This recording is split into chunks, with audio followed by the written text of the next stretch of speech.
ಮೈಸೂರು ಭೇಟಿ ಕೊಟ್ಟಿದ್ದೀರಾ, ಏನೆಲ್ಲ ವೀಕ್ಷಣೆ ಮಾಡೋದು, ಏನಾಯಿತು? ಏನಿಲ್ಲ, ತಾಯಿ ಮಗುವಿನ ಆಸ್ಪತ್ರೆ ನಾನು ಫಸ್ಟು ಚಲುವಾಂಬ ಮಾಡಿದ್ದೆ. ಇದನ್ನು ನಾನು ಮಾಡಬೇಕು ಅಂತ ಯಾವಾಗಲೇ ನಿರ್ಧಾರ ಮಾಡಿದ್ವಿ. ಸೊ ಇವತ್ತು ಹಾಕ್ಕೊಂಡ್ವಿ. ಇವತ್ತು ನಾನು ಈ ಆಸ್ಪತ್ರೆಗೆ ಬಂದಾಗ ಮೊದಲು ನಮಗೆ ಆಸ್ಪತ್ರೆ ಬಗ್ಗೆ ಹೇಳೋದೇ ತಾಯಿ ಮತ್ತು ಅವರ ತಾಯಂದಿರು. ಸೊ ನಾನು ಎಲ್ಲರ ಹತ್ರ ಮಾತಾಡ್ಕೊಂಡು ಬಂದಾಗ ಆಸ್ಪತ್ರೆ ಬಗ್ಗೆ ಎಲ್ಲರೂ ಒಲವನ್ನು ವ್ಯಕ್ತಪಡಿಸಿದ್ದಾರೆ. ಯಾವುದೇ ಒಂದು ಕಂಪ್ಲೇಂಟ್ ಹೇಳಲಿಲ್ಲ. ಅಂದರೆ ಈಗ ಕಾಯಿಸೋದು ಅಥವಾ ಸಾಲಲ್ಲಿ ನಿಲ್ಲಿಸೋದು ಅಥವಾ ತಾಯಂದಿರ ಪರೀಕ್ಷೆಗೆ ಅಂತ ಬಂದರೆ ಅಥವಾ ರಕ್ತ ಇರ್ಬೋದು, ಸ್ಕ್ಯಾನಿಂಗ್ ಪರೀಕ್ಷೆ ಇರ್ಬೋದು, ಬೆಳಗಿನ ಸಂಜೆವರೆಗೂ ಕೂಡಿಸೋದು, ಚೀಟಿ ಬರ್ಕೊಟ್ಬಿಟ್ಟು ಆಮೇಲೆ ಬಾ ಅಂತ ಹೇಳೋದು, ಇದೆಲ್ಲ ಸಹಜವಾಗಿ ನಾವು ನೋಡ್ತೀವಿ ಬೇರೆ ಜಿಲ್ಲೆಗಳಿಗೆಲ್ಲ ಹೋದಾಗ. ಸೊ ಈ ಆಸ್ಪತ್ರೆಯಲ್ಲಿ ತಾಯಂದಿರ ಹತ್ರ ನಾವು ಕೇಳಿದಾಗ ಆ ಥರ ಯಾವುದೇ ಸಹ ಕಂಪ್ಲೇಂಟು ನಾನು ನೋಡಲಿಲ್ಲ. ನೀವೆಲ್ಲ ಇದ್ರಿ ಅಲ್ಲೂ ಸಹ. ಮತ್ತು ನಾನು ಅವರ OT ಚೆಕ್ ಮಾಡಿದ್ವಿ. ಮತ್ತು ಈಗ ನಾವು ನೋಡಿದ್ದೀವಿ ಬಾಣಂತಿಯರ ಸಾವು. ಅದ ನಂತರ ಅಂತೂ ಕಂಪಲ್ಸರಿ ಅವರು OTನಲ್ಲಿ ಯೂಸ್ ಮಾಡುವಂಥ ಇನ್ಸ್ಟ್ರೂಮೆಂಟ್ಸು ಎಷ್ಟು ಟೈಮಿಗೆ ಸ್ಟರ್ಲೈಸ್ ಮಾಡ್ತಾರೆ. ಮತ್ತು ಪ್ರತಿ OT ಪ್ರತಿ ಲೇಬರ್ ವಾರ್ಡು ಎಲ್ಲವೂ ಸ್ವ್ಯಾಬ್ ಟೆಸ್ಟಿಗೆ ಕಳಿಸ್ಬೇಕು ಅವರು. ಅಂದರೆ ಅವರ OT ಅಥವಾ ಲೇಬರ್ ವಾರ್ಡಲ್ಲಿ ಏನಾದರೂ ಇನ್ಫೆಕ್ಷನ್ ಆಗಿದ್ರೂ ಸಹ ಅದು, ಯಾಕಂದರೆ ಯಾವಾಗಲೂ ಡೆಲಿವರಿ ಅಂದರೆ ಅದು ಬ್ಲಡ್ ಬ್ಯಾಕ್ಟೀರಿಯಾ. ಸೊ ಅಲ್ಲಿ ಭಾಳ ಹುಷಾರಾಗಿರಬೇಕಾಗುತ್ತೆ. ಆ ಸ್ವ್ಯಾಬ್ ಟೆಸ್ಟು ಅವ್ರು ತಿಂಗಳ ಮಾಡಿಸ್ತಾರಾ, ಮತ್ತು OTನ ಯಾವ ಥರ ಫ್ಯೂಮಿಗೇಟ್ ಮಾಡ್ತಾರೆ, ಯಾವ ಥರ ಕ್ಲೀನ್ ಮಾಡ್ಬೇಕಾದ್ರೆ ಬೇರೆ OT ಇದೆಯಾ, ಇದನ್ನೆಲ್ಲವೂ ಸಹ ನಾನು ರಿಪೋರ್ಟ್ಸ್ ತೊಗೊಂಡಿದ್ದೀನಿ. ಮತ್ತು ನೀರು ಮೇನು, ನಾವು ಹೋದಾಗ ಎಷ್ಟೋ ಜಿಲ್ಲೆಗಳಲ್ಲಿ ಕುಡಿಯೋ ನೀರು ಕೊಟ್ಟಿರೋದಿಲ್ಲ ಬಾಣಂತಿಯರಿಗೆ. ಹೊರಗಡೆಯಿಂದ 30 ರೂಪಾಯಿಗೆ ನೀರು ಬಾಟ್ಲು ತೊಗೊಂಬಂದು ಕುಡಿತಾರೆ. ಬಾತ್ರೂಮಲ್ಲಿ ಸಹ ನೀರು ಇಲ್ಲದೆ ಇರೋದನ್ನ ನಾನು ನೋಡಿದ್ದೀನಿ. ಬಟ್ ಆ ಥರ ವ್ಯವಸ್ಥೆ ಇಲ್ಲಿಲ್ಲ. ಒಂದೇನೆಂದರೆ ಸ್ವಲ್ಪ ಚಿಕ್ಕ ಪುಟ್ಟ ಬಾತ್ರೂಮ್ಸಲ್ಲಿ ರಿಪೇರಿಗಳಿದ್ದಾವೆ, ಅದನ್ನೆಲ್ಲ ಮಾಡಿಸಿ ಅಂತ ಹೇಳಿದ್ದೀನಿ. ಯಾಕೆಂದರೆ ಅವೆಲ್ಲ ಮೇಂಟೆನೆನ್ಸಲ್ಲಿ ಸರ್ಕಾರ ದುಡ್ಡು ಕೊಡುತ್ತೆ. ಅಂಥದ್ರಲ್ಲೂ ನೀವು ಮುಂದೆ ನೋಡಬಾರ್ದು. ಆಮೇಲೆ ಆ ಥರದನ್ನು ಇವರು ಹೋಗಿ ನೋಡಬೇಕು, ಚೆಕ್ ಮಾಡಬೇಕು. ಮೇನು ಯಾರ ಮೇಲೂ ಬಿಡಬಾರ್ದು, ನೋಡ್ಕೋಬೇಕು. ಪೇಷಂಟ್ಸ್ ಹತ್ರನೂ ಊಟದ ಬಗ್ಗೆ ನಾನು ಎನ್ಕ್ವೈರ್ ಮಾಡಿದೆ. ಊಟ ಹೇಗೆ ಕೊಡ್ತಾರೆ, ನಾನು ಕರೆಕ್ಟ್ ಸಮಯಕ್ಕೆ ಬಂದಿದ್ದರೆ ಊಟನೂ ರುಚಿ ನೋಡ್ಬೋದಾಗಿತ್ತು. ಬಟ್ ಆದರೆ ಸಮಯ ಆಗೋಗಿದ್ರಿಂದ ಇಲ್ಲ, ಊಟ ಸರಿ ಇದೆ ಅಂತ ಹೇಳಿದ್ರು. ಬಟ್ ನಾನು ಬರ್ತಾ ಕಂಪ್ಲೇಂಟ್ಸ್ ಏನಂತಂದರೆ, ಈಗ ತಾಯಂದಿರು ಎಷ್ಟೋ ಜನ ಬಂದಿದ್ದರು. ಅಲ್ಲಿ ಅಂಗನವಾಡಿಗಳಲ್ಲಿ ಮೊಟ್ಟೆ ಕೊಡದೇ ಇರೋದು, ಅಥವಾ ಅವ್ರಿಗೆ ಮಾತೃವಂದನ ಬಗ್ಗೆ. ಈಗ ಮೊದಲನೇ ಡೆಲಿವರಿ ಪ್ರೆಗ್ನೆಂಟ್ ಆದಾಗ ತಾಯಿಗೆ 5,000 ಕೊಡ್ತಾರೆ. ಅದ್ರ ಬಗ್ಗೆ ಅವ್ರಿಗೆ ಅರಿವೇ ಇಲ್ಲದೆ ಇರೋವಂಥದ್ದು. ಅಥವಾ ಮಗು ಜನನ ನಂತರ ಅಂದರೆ ಅವ್ರಿಗೆ ಎಜುಕೇಟ್ ಅಂದರೆ ಅರಿವಿನ ಮಟ್ಟ ಯಾವ ಇಲಾಖೆಗಳು ಅದ್ರ ಹೊಣೆ ಹೊತ್ಕೋಬೇಕು.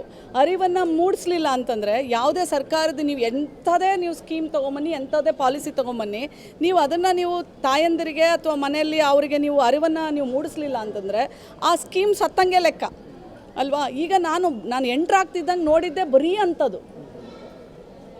ಸೊ ಒಂದು ಮಹಿಳೆಗೆ ಅದು 4 ಮಗು, ಅಂದರೆ 4ನೇ ಮಗು ಅಂದರೆ 3 ಹೆಣ್ಣಾಗಿದೆ, 4ನೇದು ಹೆಣ್ಣಾಗಿದೆ. ಸೊ ಹಾಗಾಗಿ ಅದಿನ್ನೂ ಆ ಮನಸ್ಥಿತಿ ಹೋಗಿಲ್ಲ. ನಾವು ಎಷ್ಟು ಹೋರಾಟ ಮಾಡ್ತೀವಿ ಹೆಣ್ಣು, ಬಟ್ ಬದಲಾಗಿದೆ. ಬಟ್ ಇನ್ನೂ ಬದಲಾಗಬೇಕು, ಗಂಡು ಮಕ್ಕಳಾಗಲಿ ಅನ್ನೋದು ಇರುತ್ತಲ್ವ ಮೇಡಮ್. ಈಗ ಸ್ವಲ್ಪ ಹೌಸ್ ಕೀಪಿಂಗ್ ಮತ್ತು ನರ್ಸ್ಗಳದ್ದು ಒಂದಷ್ಟು ಕಿರಿಕಿರಿ ಅಂತ ಒಂದಷ್ಟು ಕಂಪ್ಲೇಂಟ್ ಹೇಳಿದ್ರು. ನೋಡಿ ಇಲ್ಲಿ ನಿನ್ನೆ ತಾನೇ ಗಲಾಟೆ ಇಲ್ಲಿ ನೋಡಿ ಅವರು ಫುಲ್ಲು ಕ್ಲೀನ್ ಮಾಡುವಾಗ ಹೊರಗಡೆ ಹೋಗಿ ಅಂದ್ರೆ ಗಲಾಟೆ ಅಲ್ಲ ಇಲ್ಲಿ ಕೇಳಿ, ಹೌಸ್ ಕೀಪಿಂಗ್ ಅವರು ಮತ್ತೆ ಹೌಸ್ ಕೀಪಿಂಗ್ ಅವ್ರದ್ದು ಆವಳಿ ಡಾಕ್ಟರ್ ಏನಿಲ್ವಂತೆ. ಹೌಸ್ ಕೀಪಿಂಗ್ ಅವರು ಬಾಯಿಗೆ ಬಂದಾಗ ಮಾತಾಡ್ತಾರೆ, ಬೈತಾರೆ, ಡಾಕ್ಟರ್ ನನಗೆ ಗೊತ್ತಾಯ್ತು ಬಿಡಲ್ಲ ಅಂತ ಕಂಪ್ಲೇಂಟ್. ಅಲ್ಲ, ಈಗ ಒಂದು ಪೇಷಂಟ್ ಹತ್ರ ಒಬ್ಬರು ಮಾತ್ರ ಉಳ್ಕೊಳಕ್ಕೆ. ಅದೇ ನೋಡಿ ಏನಾಗುತ್ತೆ, ನೀವು ಜಾಸ್ತಿ ಬಿಟ್ಟರೆ ಅದು ನಿಮಗೂ ಗೊತ್ತಿದೆ, ನಮಗೂ ಗೊತ್ತಿದೆ, ಮಗು ಇನ್ಫೆಕ್ಷನ್ ಅದನ್ನೆಲ್ಲ ನನಗೆ ಗೊತ್ತಿರಲಿಲ್ಲ. ನೀವು ಹೇಳಿದ್ದೀರಾ, ಖಂಡಿತವಾಗ್ಲೂ ನಾನು ಅದರದ್ದು ಏನು ರಿಪೋರ್ಟ್ ತಗೊಂಡು ಆ ಥರ ಯಾವುದೇ ಪೇಷಂಟ್ಸ್ ಜೊತೆ ಯಾರೇ ಹೌಸ್ ಕೀಪಿಂಗ್ ಅವ್ರು ಯಾರೇ ಆಗಿರಲಿ ಆಸ್ಪತ್ರೆ ಸಿಬ್ಬಂದಿ ಆ ಥರ ನಡ್ಕೋಬಾರ್ದು. ಅದನ್ನು ನಾನು ವೈದ್ಯಾಧಿಕಾರಿ ಯಾರಿಲ್ಲಿ ಇನ್ಚಾರ್ಜ್ ಇದ್ದಾರೆ ಅವ್ರಿಗೆ ನಾನು ಖಂಡಿತವಾಗ್ಲೂ ಹೇಳ್ತೇನೆ. ಮೇಡಮ್, ಜಿಲ್ಲೆಯಲ್ಲಿ ಇತ್ತೀಚಿನ ದಿನಗಳಲ್ಲಿ ಬಾಲ್ಯವಿವಾಹ ಹೆಚ್ಚಾಗಿದೆ ಅಂತ ಒಂದಷ್ಟು ಮಾಹಿತಿಗಳು ಕೂಡ ಲಭ್ಯವಾಗಿದೆ. ಮಾಹಿತಿ ಕೂಡ ಅಲ್ಲ, ಅದು ಸತ್ಯನೂ. 29,000 ಬಾಲ್ಯ ವಿವಾಹ ಆಗಿದೆ ಈ ವರ್ಷ ನಮ್ಮ ಕರ್ನಾಟಕ ಜಿಲ್ಲೆಯಲ್ಲಿ. ನೋಡಿ, ಒಂದು ಬಾಲ್ಯ ವಿವಾಹಕ್ಕೆ ಮುಖ್ಯ ಕಾರಣ ಬಡತನ. ನೀವು ಎಲ್ಲೇ ನೋಡಿ, ಮೊನ್ನೆ ನಾವು ಕಾಡುಗೋಲ್ರಟ್ಟಿ ನಮ್ಮ ಚಿತ್ರದುರ್ಗ ಜಿಲ್ಲೆ ಹೋಗ್ತಾ ಇದ್ದೀನಿ ನಾನು. ನೆಕ್ಸ್ಟ್ ಅರಿವಿನ ಒಂದು ಕಾರ್ಯಕ್ರಮವನ್ನು ಆರ್ಗನೈಸ್ ಮಾಡಿದ್ದಾರೆ DC ಅವರು ಸಹ, ನಾವು ಮಹಿಳಾ ಆಯೋಗದಿಂದ. ಆ್ಯಕ್ಚುಲಿ ಅರಿವು ಬಹಳ ಇಂಪಾರ್ಟೆಂಟ್.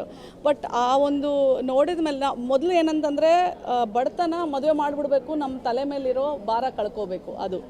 ಎರಡನೇದು, ಮಕ್ಕಳು ಏನು ಮಾಡ್ತಾರೆ, ನಾವು ರಿಪೋರ್ಟ್ಸ್ ನೋಡ್ದಂಗೆ, ಸರ್ವೆ ರಿಪೋರ್ಟ್ಸ್ ನೋಡ್ದಂಗೆ 10ನೇ ಕ್ಲಾಸು PUC ಅಂತ ಓದೋಕ್ಕೆ ಅಂತ ಬರ್ತಾರೆ, ಪ್ರೀತಿಯಲ್ಲಿ ಬಿದ್ದು ಮನೆಯಲ್ಲೇ ಗೊತ್ತಿರಲ್ಲ, ಗರ್ಭಿಣಿ ಆಗಿಬಿಟ್ಟಿರ್ತಾರೆ. ಇವೆರಡೇ ಕಾರಣ. ಅದೇ ಹೇಳ್ತಿದ್ದೀನಲ್ಲ, ಮೇನ್ ಇವೆರಡೇ ಕಾರಣ.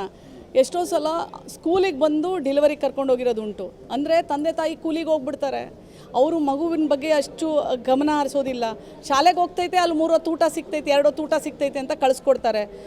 ಅವರು ಮಗು ಗರ್ಭಿಣಿ ಆಗಿದೆ ಅನ್ನೋ ಒಂದು ಇದೂ ಸಹ ಅಲ್ಲಿ ಅವರಿಗೆ ಗೊತ್ತಿರೋದಿಲ್ಲ. ಅಂಥದ್ದೂ ಪ್ರಸಂಗಗಳು ನಾವು ನೋಡಿದ್ದೀವಿ. ಇದಕ್ಕೆಲ್ಲ ಏನು? ಬಡತನ ನಿರ್ಮೂಲನೆ, ಎರಡನೇದು ಅರಿವು. ಆ್ಯಕ್ಚುಲಿ ನೋಡಿ, ಯಾವುದೇ ಒಂದಾದ್ರೂ ಮುಖ್ಯವಾಗಿ ಆಗೋದೇ ಮನೆಯವರಿಂದ, ಸಂಬಂಧಿಕರಿಂದ ದೌರ್ಜನ್ಯಗಳೇ ನಡೆಯೋದು. ಮತ್ತು ಇನ್ನೊಂದು ಏನಂತಂದರೆ, ಪಂಚಾಯಿತಿ ಮಟ್ಟದಲ್ಲಿ ಕಾವಲು ಸಮಿತಿಗಳಿಲ್ಲ.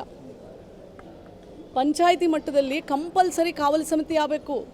ನಾನು ಚಿಕ್ಕಮಂಗ್ಳೂರಿಗೆ ಹೋದಾಗ, ನಾನೊಂದು ಬಾಳೆಹೊನ್ನೂರು ಅಂತ ಒಂದು ಊರಿಗೆ ಹೋದಾಗ, ನಾನಲ್ಲಿ ಮಹಿಳಾ ಗ್ರಾಮ ಸಭೆ ಮಾಡ್ತಿದ್ದೀರನವ, ಇಲ್ಲ. ಕಾವಲು ಸಮಿತಿ ಲಿಸ್ಟ್ ಕೊಡಿ, ಇಲ್ಲ. ಆಮೇಲೆ ಕಾವಲು ಸಮಿತಿ ಅಂದರೆ ಎಷ್ಟು ಜನ ಗೊತ್ತು ನಮ್ಮ ಮಹಿಳೆಯರಿಗೆ? ನೋಡಿ, ನಾನೊಂದು ಹೇಳ್ತೀನಿ, ಅಂಬೇಡ್ಕರ್ ಒಂದು ಮಾತು ಹೇಳ್ತಾಯಿದ್ರು, ಅರಿವಿಲ್ಲ ಅಂದರೆ ಅದು ಸಾವು. ಯಾವತ್ತು ನನ್ನ ಜನ ಎತ್ತೆಚ್ಕೊಳ್ತಾರೆ, ಯಾವತ್ತು ನನ್ನ ಜನ ಏನೆಲ್ಲ ನಮಗೆ ಅಧಿಕಾರ ಇದೆ, ಏನೆಲ್ಲ ಹಕ್ಕಿದೆ, ನಾವೇನೆಲ್ಲ ಕೇಳ್ಬೋದು, ನಮ್ಮ ಕಾನೂನು ಸಂವಿಧಾನದ ಪ್ರಕಾರ ನಮ್ಮ ಹಕ್ಕುಗಳ ಏನು ಅಂತ ತಿಳ್ಕೊತಾರೆ ನೋಡಿ, ಅವತ್ತೇ ಇದಕ್ಕೆಲ್ಲ ಪರಿಹಾರ. ಅಷ್ಟು ಮಾತ್ರ ಹೇಳಬಲ್ಲೆ.